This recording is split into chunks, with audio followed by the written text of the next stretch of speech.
Welcome back. Well, here in South Africa, there is anecdotal evidence that suggests that a lack of access to feminine hygiene products, such as sanitary towels, leads to girls missing a significant number of school days.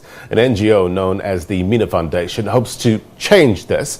The foundation is introducing reusable cups that are inexpensive and environmentally friendly. Now, to tell us more about this, we have invited Zaakira Mohamed, the founder of the Mina Foundation. But before we talk to her, let's watch this clip to set it up. Oh, my period. The communists have got us. Menstruation. Red robots. Do not pass go. The red moon is rising. No, it's not fun, let's be honest. Then I met Mina and everything changed. The cup is squidgy, as you can tell. And then what it does is it kind of pops open like that. Once she's in, you don't actually feel her. And you can have her in there for up to 12 hours. No leakage, nothing. It comes in different sizes, so there's a cup for every flow. And you don't have to buy like pads every month because you can keep this for like 5 years. No brainer. And most importantly, with Mina, we're not only saving money and the environment, but we're also saving our sisters out there, because nobody needs to miss a day of school ever again, no matter what time of the month it is. Here's something incredible. When you buy a Mina cup, Mina also donates one to a girl in need. Finally, it's time for everybody to have a happy period with Mina. For more, go to minacup.org. Zaakira Mohamed, welcome to the agenda. Thank you so much. All right. Thanks for having us. It is a great pleasure having you. Thank you very much indeed for taking up the opportunity, because it's an important topic to discuss. So we've seen this clip. It sets it up nicely in terms of what this is all about. So it's a menstrual cup. It's a soft, reusable silicone cup, correct? Yes. So it's made out of 100% medical grade silicone. It's reusable for up to 10 years. Mm-hmm. It's easy to use, easy to clean, non-toxic, biocompatible, friend of the planet. And the best part about it, it was invented in 1932, the same time tampons became commercialized. So it's not something that hasn't been around for many years. It's been kept a secret because if you buy one once off, you will not have to buy any sanitary products for the next 5 to 10 years. So it's also economical. Right. It saves a lot of money. It's important in terms of saving money. But what's been the reaction to Mina over the years? So we've been doing this now for almost 5 years. In the beginning, a lot of skepticism. But myself and my team and my partners we started out trying the cup on ourselves. We did a lot of research. And we knew that our challenges would be the taboos that go around menstruation and the fact that you're inserting something into the vaginal canal, and all our cultures have their own views on that.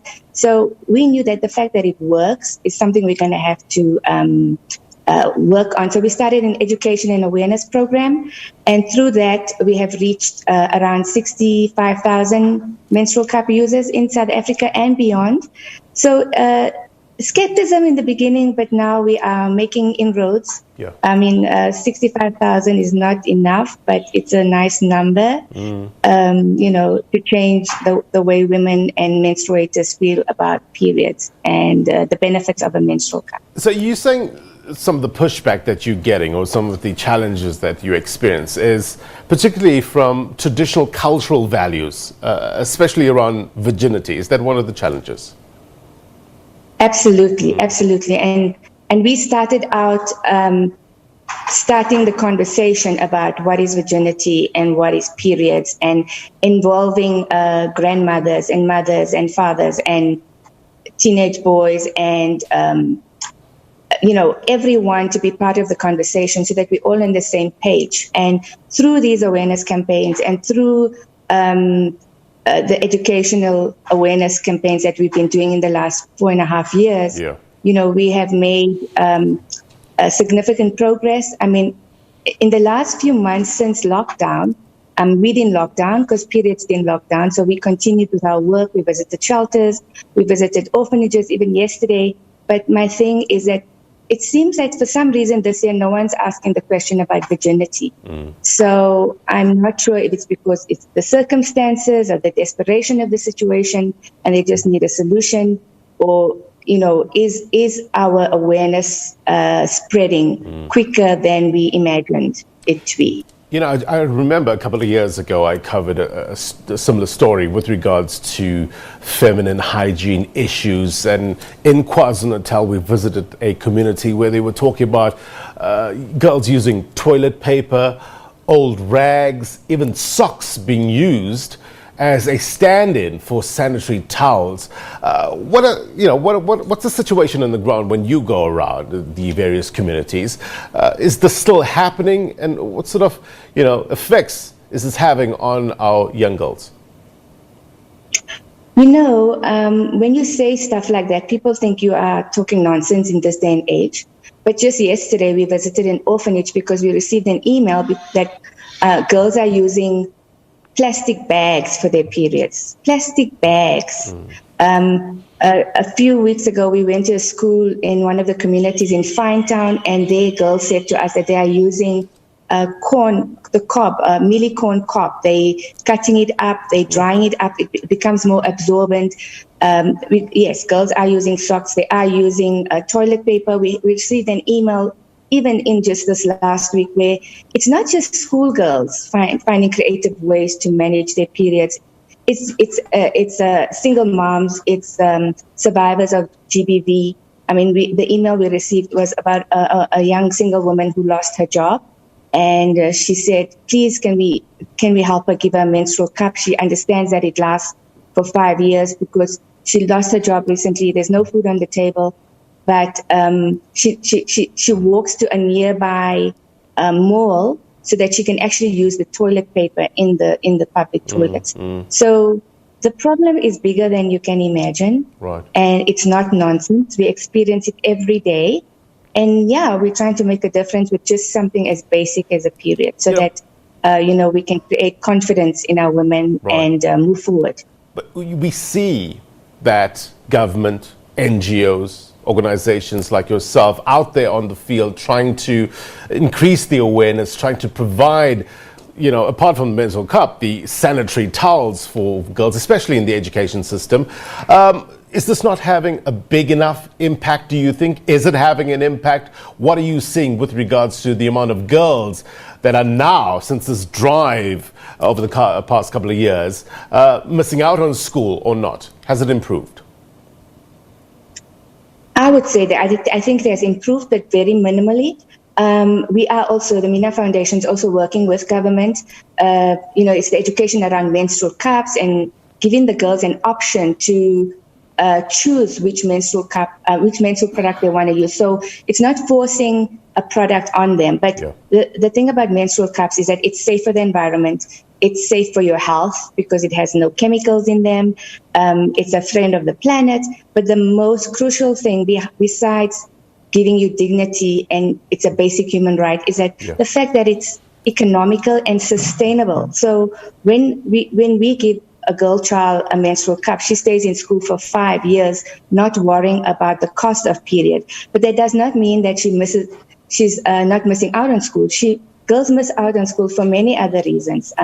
It could be period pains related, that make you bedridden. Your period pains are so severe that you cannot go to work. Girls miss out on school because they don't have underwear when they have their period. So they sit at home instead of going to school because they're going to be missing their clothes or their uniform. Girls stay at home because of period shaming that happens in schools, by sometimes teachers even, sometimes school kids. So, it's not just the fact that you can't afford sanitary towels, but I think we're getting there very, very, very slowly. But I'm seeing some sort of light at the end of the tunnel. And I'm confident that with government, we're going to be working together and we're going to end this. We're going to end period poverty. And we can only do this together. We cannot do this by ourselves. So slowly but surely, I'm pretty sure we're going to be doing this together and hopefully be the first country in the world to say, listen, our girls miss out on school, but not because of a period.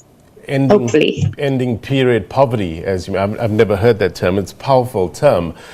From your work with young girls, how sound is their knowledge about menstruation and generally knowing their own bodies? Where are young girls getting their information about menstruation?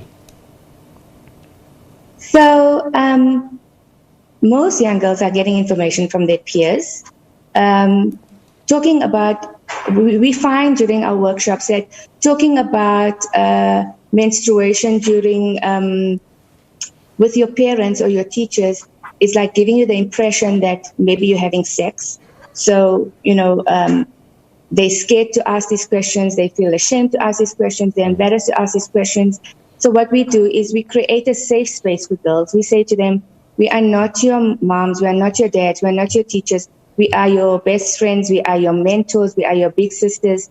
You can ask us anything in this room with regard to your body. There's a lot of things girls don't know. They don't know, for example, and I'm going to get very graphic, that we have 3 holes, period hole, pee hole, poo hole. You don't know that as women.